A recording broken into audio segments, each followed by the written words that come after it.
Restoring sending privileges on your Bank of America account can be a straightforward process. Follow these steps to regain access to your sending capabilities.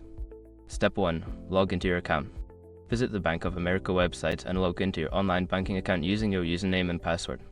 Step 2. Navigate to Account Services. Once logged in, locate the Account Services tab in the main menu. Click on it to access various account management options. Step 3. Select Sending Privileges. In the Account Services section, look for the option related to sending privileges or transaction limits. Click on this option to proceed. Step 4. Review your account status. Check the current status of your sending privileges. If they are restricted, there should be an option to request restoration or to review the reasons for the restriction. Step 5. Follow the instructions. Follow the on-screen instructions to restore your sending privileges. This may involve verifying your identity or providing additional information. Make sure to check your email or notifications for any updates regarding your request. If you encounter any issues, consider contacting customer support for further assistance.